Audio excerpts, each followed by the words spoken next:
Hello, ladies and gentlemen, and welcome to the Falcon Fanatic, or I should say welcome back to some of my more loyal listeners. It's been a while since I've posted anything to my multimedia blog. I am Cameron Washington, the proprietor of the Falcon Fanatic and Falcon Fan Addicts webpage. Today I want to talk about what changes need to be made to avoid another dismal season for our beloved Atlanta Falcons fans here. We're going to talk about what moves need to be made for this team in free agency, and we'll jump right into it right after this quick break.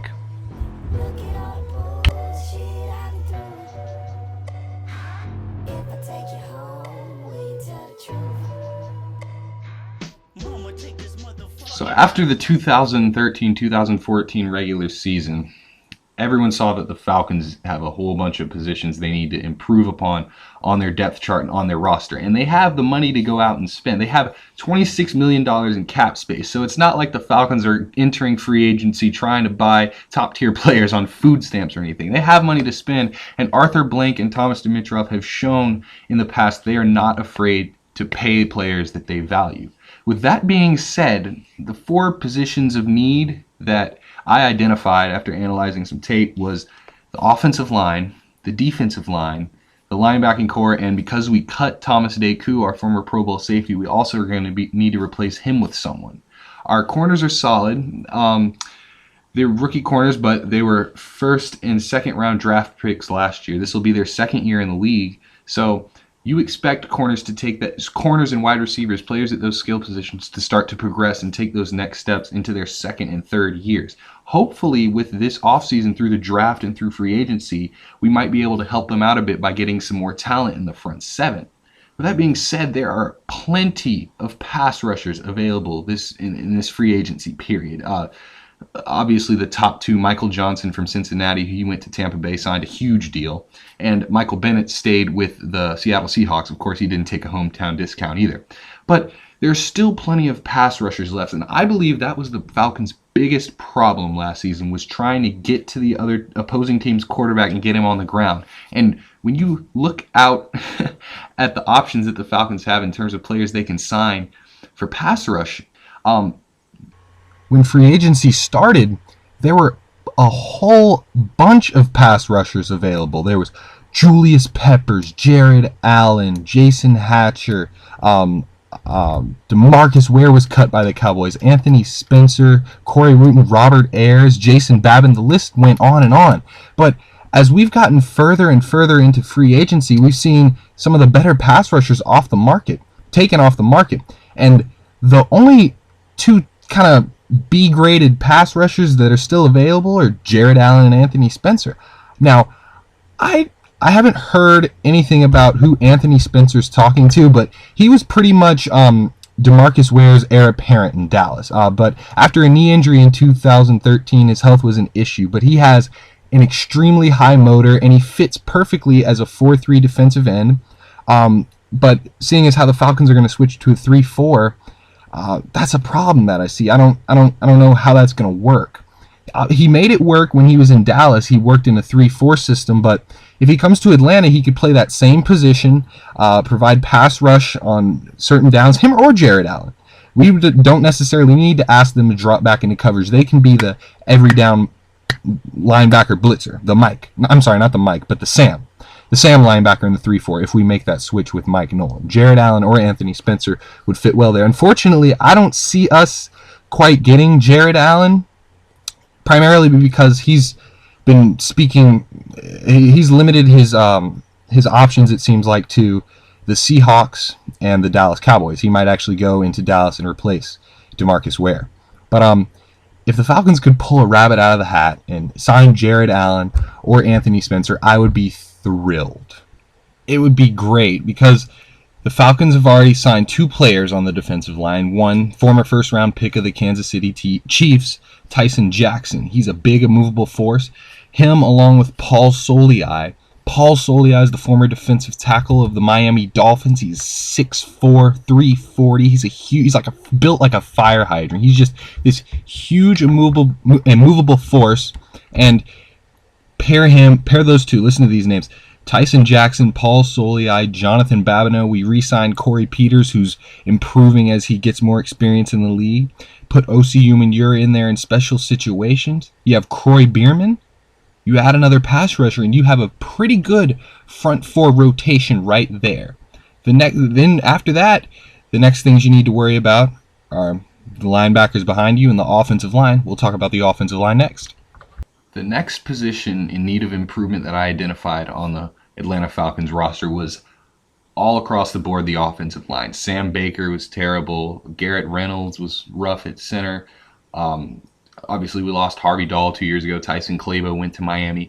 We just need better players across the board on the offensive line. Unfortunately, as I look out at the options available to the Falcons in free agency, there is not quite the plethora of talent that there is on the defensive side of the ball in the defensive front four, like pass rushers and stuff. So the Falcons have already gone out and they signed former Tampa Bay offensive lineman Gabe Karimi. He was drafted out of Wisconsin to Chicago, cut by Chicago, and sent down to Tampa Bay, who also cut him. He was a former offensive tackle, and I'm not even so sure about this signing. We already have one player that hasn't even proven his worth in Sam Baker.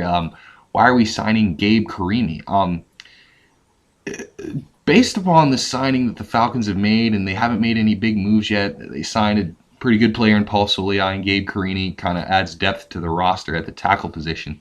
But what this tells me is that because there's so many options in terms of pass rush on the defensive side of the ball this offseason in free agency, I really see the Falcons honing in on the offensive side of the ball and the offensive line through the draft. I definitely believe that with that first pick, they're going to draft an offensive tackle and shift Sam Baker over to the right side, or Gabe Karimi, whichever one wins that position out.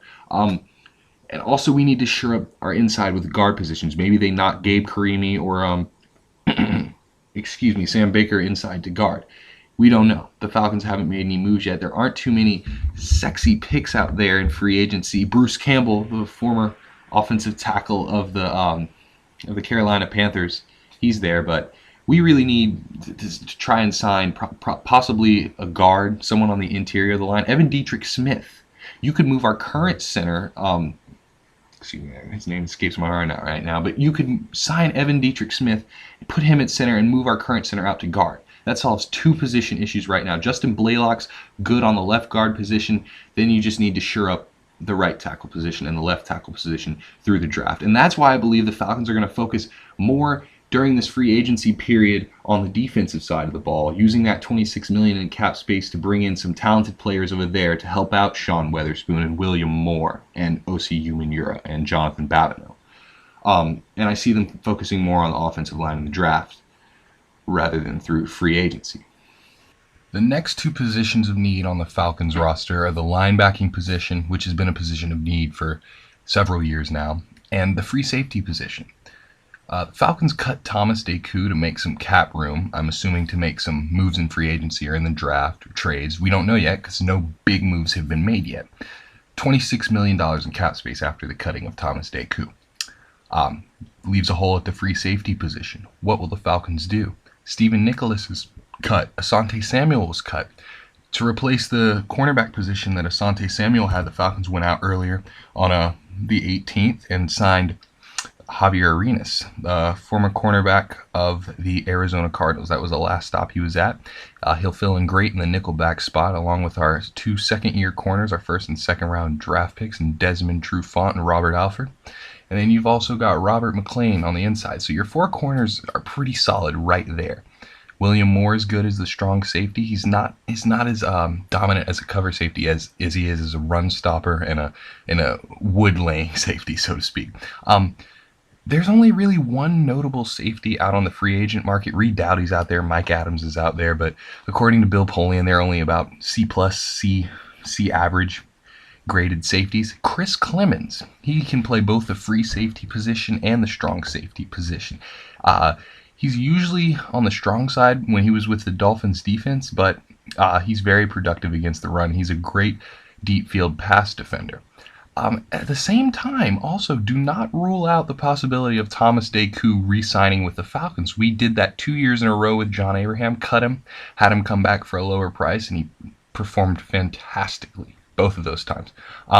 Thomas Deku is a lot younger, so I'm not so sure if that's something that he'd be willing to do. He's probably looking for more of a long-term deal. Thomas Deku, he's in his prime now. So in terms of free agency, I think if the Falcons are going to go out and get one more pass rusher, then to tie up some of that cap space, I think they're going to focus. Jarius Byrd is already gone. Gotta let that go. The Saints got Jarius Byrd, so the two best options at the safety position are Chris Clemons and Thomas Deku. And I'm not so sure that the Falcons are going to sign either one of them because the Falcons haven't made any moves yet. We have no idea where they're going. These are all just different possibilities. All we know is what they have done.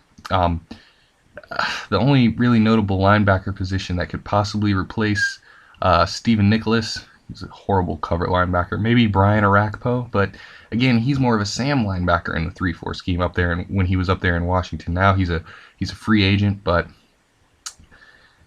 we'll just have to wait and see what the Falcons do at the safety position and the linebacking position, because Sean Weatherspoon is pretty much the only Pro Bowl caliber linebacker you have there in your front seven. Our middle linebacker, who remains to be seen, we'll see which of the linebackers from last season, we had a 7th round pick in there playing middle linebacker. We'll see if he steps up and takes a middle linebacker spot, and we'll see what the Falcons do. I still do believe that the Falcons are going to go out and get a pass rusher, so that will be the primary focus. They shored up the interior of their line, hoping to improve that run defense with Paul Soliai, Tyson Jackson, Jonathan Babineau, and Corey Peters anchoring the middle of that defense. You got, Osi Umenyiora, pass rusher outside. I think they just need to get another pass rusher and either a linebacker or a safety on the defensive side. I already mentioned what they need to do on the offensive side of the ball, so it remains to be seen. That's about it for me today. I thank you guys so much for listening to the Falcon Fanatic.